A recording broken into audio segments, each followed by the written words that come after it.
Raw, real, and just a little dangerous.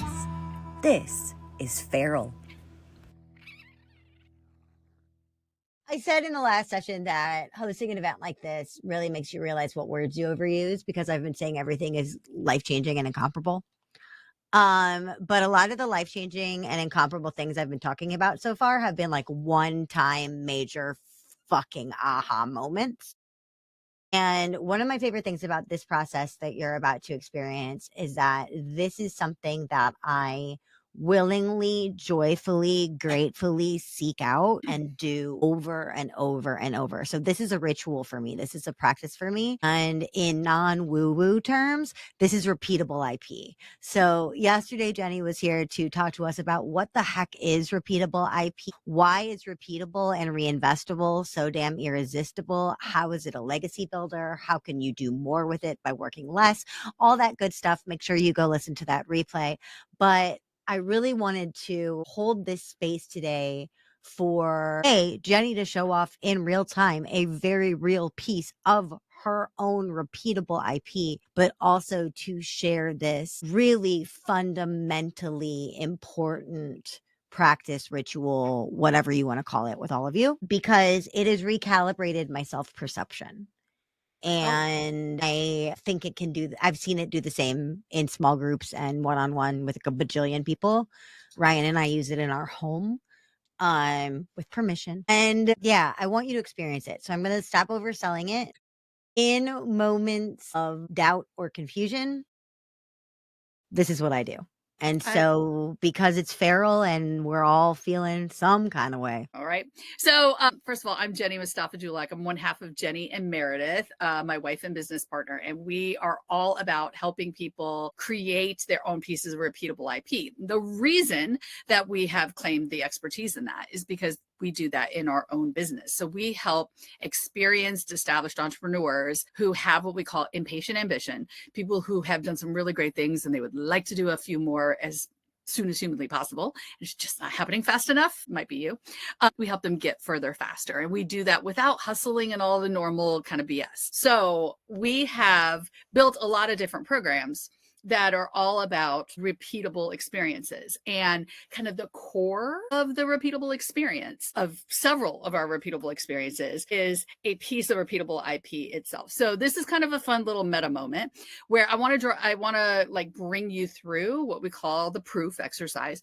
The full name of it is the Proof of Your Brilliance, but some people are bristled by the idea of their brilliance, and we're just going to build some proof together. So in the chat, will you please let me know if you're open to this with your favorite emoji? Just give me your favorite emoji. If you're open to playing along with me, get out a piece of paper. This is not going to be hard.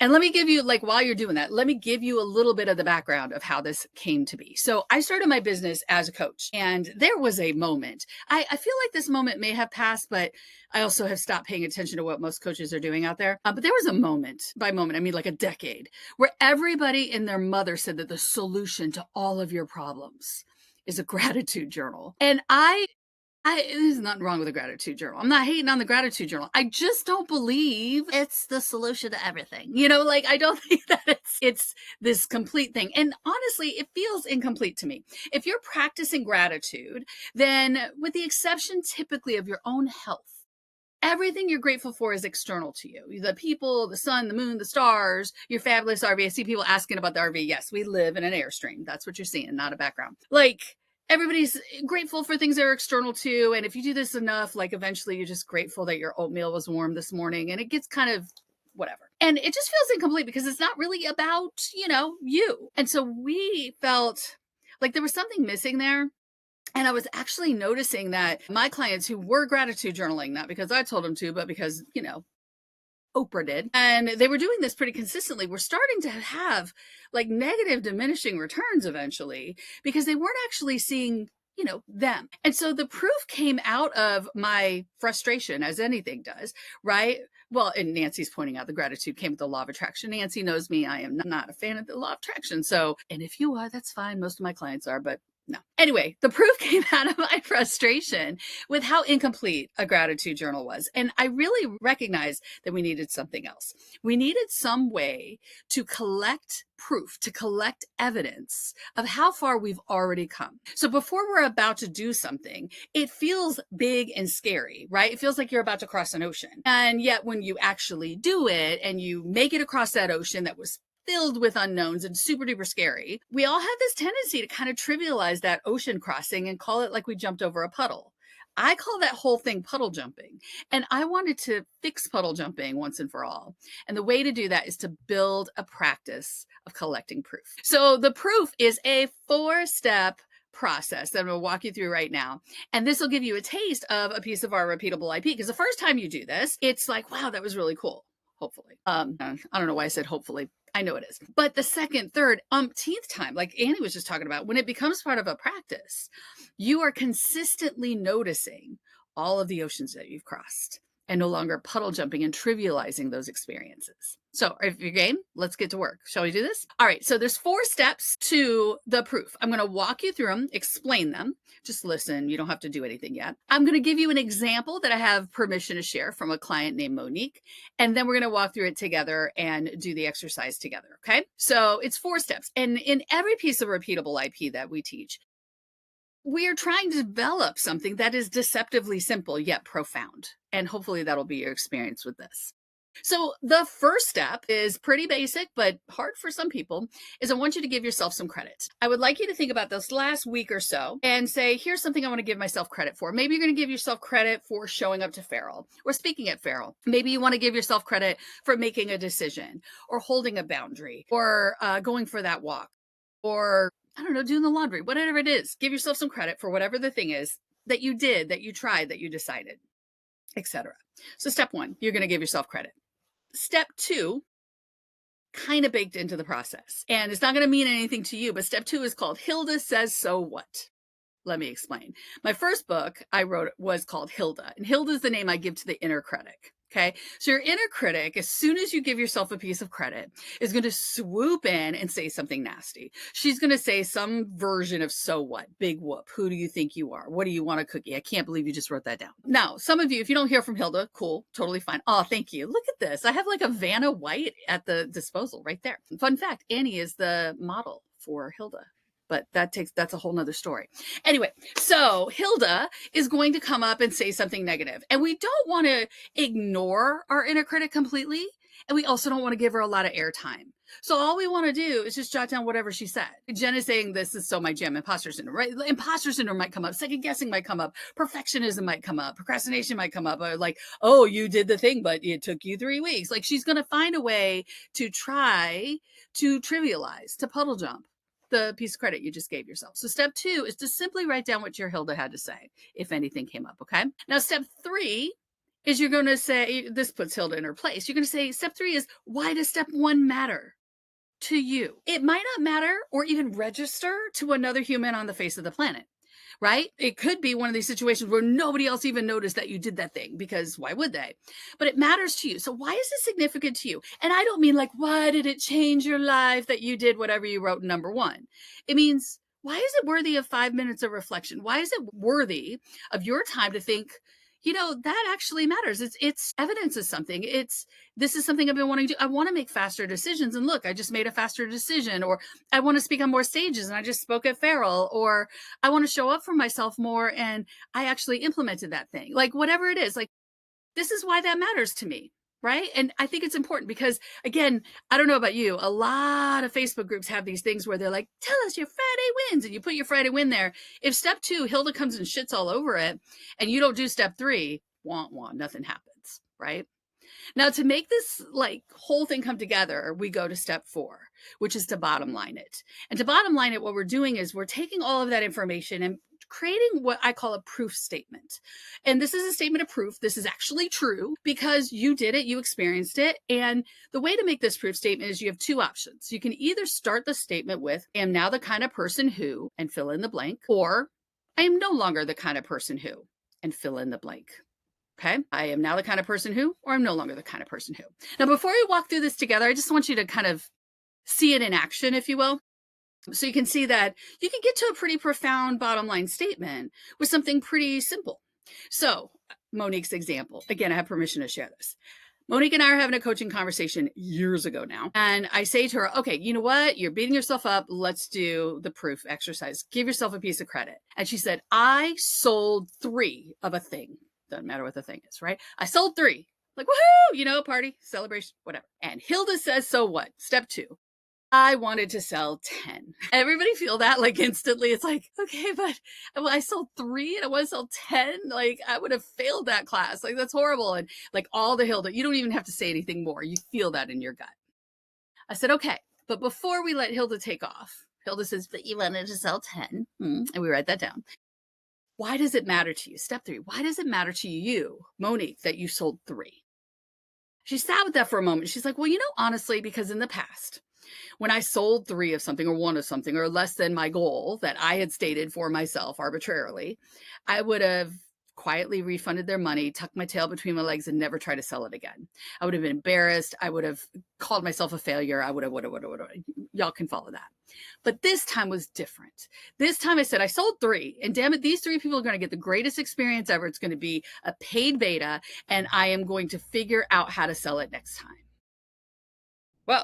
That's different. That's like a new level of Monique. And I said, okay, Monique, step 4, bottom line it. I am now the kind of person who, or I'm no longer the kind of person who. And after a couple of minutes of reflection, a couple of minutes of wordsmithing, she said, I am no longer the kind of person who is derailed by disappointment. I am no longer the kind of person who is derailed by disappointment. Now, notice in her proof statement, she is owning that this piece of this thing that she did is proof that she can choose to step into no longer being somebody who's derailed by disappointment. She is not saying I am a person who will never experience disappointment again because, human and entrepreneurial, we're going to experience disappointment. But she is deciding in this case, I have proof, I have evidence that it is true that I was not derailed by disappointment that time, and I'm not going to be anymore. Can you imagine how unstoppable she becomes? All because she gave herself credit for selling 3 of a thing. Y'all picking up what I'm putting down, right? And so it shifts everything to a collection of proof, a collection of cool things that you've done that turns into statements and declarations of I am now the kind of person who, and I'm no longer the kind of person who. Now, I want to be clear. Those are both positive statements. I know a lot of people are like, oh, I wrote I'm no longer, and that's so negative. No, I am now the kind of person who, and I'm no longer the kind of person who are both moving forward. So they're both positive statements. So it does not matter whichever way it works in your brain. So if you are willing to play along, I would love for you to walk through these steps with me. Now, the only thing I'm going to ask you to actually type is your bottom line statement, but pull out a pen and paper and let's walk through the steps. Step number 1, give yourself credit. What is something, while I'm talking, just jot down what comes up for you. What's something you want to give yourself credit for? Maybe you want to give yourself credit for showing up to something. Maybe you want to give yourself credit for listening to your gut. Maybe you want to give yourself credit for having that conversation you've been avoiding, or give yourself credit for cooking at home last night instead of ordering in. Maybe you want to give yourself credit for being on this call and actually putting pen to paper and listening to this wackadoodle in the Airstream and seeing what comes of it. Like, and I'm going to give it a try. Like whatever it is, give yourself credit for something last week or so that you probably puddle jumped, you probably trivialized, you probably didn't pay attention to. You got that written down? Have some coffee while you do it. Annie, thank you so much for this. Okay, step number 2, which may happen, may not, but mostly happens. Hilda says, so what? Your inner critic, whatever you name this person, chick, whatever, finds a way to diminish that, right? Your voice says something in your head of like, oh my gosh, I can't believe you wrote that down. That's so trivial. That's so silly. Who do you think you are? Yeah, but, and then fill in the blank. There could be all different kinds of things happening right here, right? What is coming up? What does your inner critic say? Now, again, we're not giving this inner critic a whole lot of time, but I disagree with the idea that our job is to silence the inner critic, right? Your inner critic is showing up because they're scared of you, feeling this. And we're not going to ignore her, but we're not going to give her a lot of airtime. So just jot down. Did your inner critic say something kind of nasty? Did you hear some noise in your head as soon as you gave yourself that piece of credit? Jot it down so we're aware of it. Okay? So there it is. Number 2, Hilda says, so what? Number 3, and this part I want you to spend a moment on. Why does it matter? Why does what you wrote down in number 1 matter to you? Why is it significant to you? Why does it count? Right? Like whatever you gave yourself credit for, why is that important? Jen says, Hilda says, the person will stop liking me if I hold the line. I will sound like a little baby, right? Like the inner critic is trying to convince you of something. Okay. Thank you for the information. Thank you for weighing in. I've jotted it down. Moving on. Now let's go from like what's actually matters. And Jen says, it matters because my entire book is about women owning their value, and I'm giving myself credit and giving themselves credit. And I did that, right? I walked my talk. I drank my own Kool-Aid, right? Number 3, why does step 1 matter to you? Annie is just being all Vanna right now. There you go, Jen's book. Now, step number 4, this one's going to take a little wordsmithing, and it's worth doing, but I would love in the chat if you're willing to share your bottom line statement to put in there. It can either start with, I am now the kind of person who, or I am no longer the kind of person who. And if you're feeling like you want to get a little fancy, play with the word person, right? I am no longer the kind of entrepreneur who. I am now the kind of mom who, right? I'm no longer the kind of person, the kind of entrepreneur who, right? Like you could play with the role under that word person. But again, bottom line, we're just writing your proof statement. Like based on this piece of credit, I have decided that this is the lesson I got from it. This is what it proved. This is the evidence I have. And moving forward, I am now the kind of person who, or I'm no longer the kind of person who. We're not shooting for perfectionism here, but we're just kind of claiming and saying, you know what? If 80% of the time I remember to be that, my life is going to be dramatically better. Jen says, I am now the kind of woman who owns my value and stands up for myself. I am now the kind of woman who owns my value and stands up for myself. Like really sit with that for a moment. Another one Jen shares, I am now the kind of person who walks my talk. I'm now the kind of person who walks my talk anymore. Right, Jen just got chill bumps. Here's what I love about these. And again, sorry, law of attraction people, but it's not an affirmation, right? Now, I'm not anti-affirmation. I'm not trying to take away your affirmation or your gratitude journal, so don't come at me with your pitchforks. But an affirmation typically is plucked off of Pinterest or Instagram. It's something that you would like to have happen someday. It's something you usually borrow from somebody else. It's your classic I am statement. Lovely. But these are not based on a pretty graphic that you saw in Millennial Pink on Insta. These are based on things you actually did. These are evidence or proof. They're already true. These aren't things you're hoping to be or you're trying to be someday.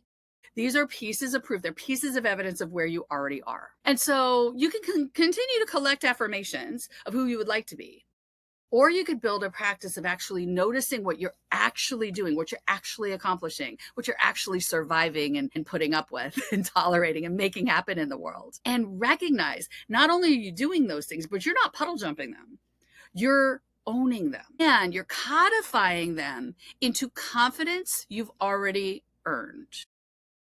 Are you hearing that? Mm-hmm. Chris says, I am now the kind of entrepreneur who makes the time for personal growth and with pre-qualified options such as today. Pre-qualified. Thank you, Chris Lively. I love that. I'm qualified, right? Pre-qualified options such as today. I love that. Makes time for that personal growth. Elena says, I'm no longer the kind of woman entrepreneur who depletes her energy, gives so much for free, under-prioritizes her health in order to be a space holder and a guide, right? I am now the kind of woman entrepreneur who will be paid for what I'm worth. Right? Deciding that what we're doing is we're claiming these things not based on this is something I would like to make true, but based on something that in at least one instance was true. And because you already have proof that you did it once, you already have evidence that this statement could be true. You now have already earned confidence to continue to make that true. How's this landing on you, Annie? Okay, so one of the things I know from doing this over and over and over is that the very first time you do a proof and you go to write down your credit worthy action, while you're doing the action, you being like, oh, I should have done this. Or you're like, oh, that shouldn't be my bottom line. This should be my bottom line. So guess what, y'all? We're going to do it again. And now you get to do it again because also, again, this is repeatable IP. And so what I want you to do is I want you to give yourself a credit worthy action that is from an entirely different lane of your business or life than your very first one. Keisha says this is very emotional. It is emotional. It is emotional because it touches on, I'm sorry to interrupt you, Annie, but it touches on, your turn, baby. we don't do. We're always looking forward, and we only look back with regret and our mistakes, and we like obsess about those typically. Like a lot of us are just wired this way. And we look forward, even if we're really optimistic that way. But we don't like draw from, holy crap, look what I've already done. And then we wonder why we can't build up confidence before we do something. You have to take action, and then you earn confidence, which gives you the confidence to take bigger action. And so drop that bomb again. Back up. Yep. So you have to take action to earn the confidence that gives you the confidence to take bigger action, right? So when Monique, using her example, decided, oh my gosh, I sold 3 of a thing and I'm no longer the kind of entrepreneur who is derailed by disappointment. The next time she experienced disappointment, probably sucked just as much, but she probably spent a lot less time stuck in it, right? Mhm. And so it changes everything because she recognizes the confidence she's earned. Oh, I'm disappointed. You know why I'm disappointed? Every time I'm disappointed, it's because at least I did something. And I'm not going to let this derail me because I've claimed that. I've decided that. Don't you think that makes her unstoppable? And makes the disappointment eventually lessen and lessen and feel more like a mosquito bite and less like a bullet hole. That's really the key to this is. And here, just to connect the dots of the meta example, the reason this is repeatable IP is the more you do it, the more value you get out of it. Because now you're going to start giving yourself credit as you're doing it. Now you're going to start noticing and paying attention to, oh my gosh, I just did a thing. That's worthy of 5 minutes of reflection. And oh, Hilda's being mean to me right now. I know what to do with this. Yes. Yes. Cause you know that you've weathered it before, right? And like, I keep learning more and more about the nervous system. And there is something to be said about proving to your nervous system that you did not die. And there is also something to sitting in something and being like, oh, not only did I not die, I actually kind of kicked all the ass. It's right. It's a way of actually documenting, if you do this consistently, it's a way of documenting your personal and professional growth, recognizing how far you've come. And like as entrepreneurs, we don't give ourselves annual reviews, and we certainly don't get them from the outside. We might get a testimonial once in a while, but we kind of need a way to document how far we've come in order to figure out the next big thing. And if you have a bank, or as Meredyth calls it, a portfolio of proof of all of the different kinds of proof that you have earned all of this different kind of confidence with all of these different kinds of pieces of credit, when you're about to do the next big thing, it doesn't feel like an ocean, right? It feels very, very doable. And then it just becomes a way of life. I Right? hope You'll start giving yourself feedback of being like randomly, Jennie knows this. It drives Jennie insane in a great way, but like just planning this event has been a absolute banana pants field day for my inner critic. And so I would call Jennie and we would, do all these different things, but it's like, listen, the credit remains. And I wouldn't even have to go through the whole process of like, I give myself credit for hosting Feral. By the end of it, I'm like, I am now the kind of person who's I'm no longer the kind of person who's obsessed with metrics, period. Right. Well, and you get better and better. Like, again, repeatable IP, what I love about it is any piece of repeatable IP that's designed to be repeated by clients and designed for them to get better results of it over and over. They also just get better at it. They get better at the process. And so, Anna, you're a great example of somebody who could very quickly think this way. You've like rewired your brain to think in terms of credit. I have no idea if there's a gratitude journal anywhere to be found. You just very quickly can go through these steps and write a powerful to you bottom line statement. That's key. We're not writing bottom line statements that we can now post on Instagram to become somebody else's affirmation. They're not for anybody but you, right? They're just for you. And it really makes a difference. Yes. I'm dropping Jennie's link in the chat. If you want to have your own reinvestable processes, and basically, I think that's like having a cult without having a cult. Like, if you have people that are like, I want to do this over and over until I'm dead forever, but not in any way rob them of their personal autonomy. Like, isn't that the freaking goal? Come to the repeatable idea party tomorrow, the repeatable IP idea party tomorrow. Don't let me take up all the space because I think that this idea is freaking brilliant and I want to be in the front row. But before I let Jennie go, everybody take a deep breath. Give yourself a piece of credit. Give yourself a new piece of credit from a totally different lane of your life. Start over. Give yourself a piece of credit. Yep. So give yourself a piece of credit. You got it? Hilda says, so what? In like under 5 words, what did your inner critic just say, if anything? She might be quiet right now because you've pissed her off. Okay, why does it matter? Why does that piece of credit matter to you? Why does it matter to you? And then take a minute and write down, I am now the kind of person who, or I'm no longer the kind of person who, based on that experience, here's how that is going. This is how I'm going to roll moving forward. I That's love what I got this. for you. It was absolutely stupendous. I love this share from VJ. I think it's the perfect way to end it. It says that they said that I think I'm no longer the kind of person who format is very universal, repeatable, and measurable over time. Scored snapshots of personal growth points, right? I am no longer who 100%. I'm not dogging who I used to be, but No, I'm celebrating who I'm becoming. And I think that is one of my all-time favorite things to actually say, you know what? I mark this moment in time. I mark this change in myself. I give myself credit. I have proof of my brilliance.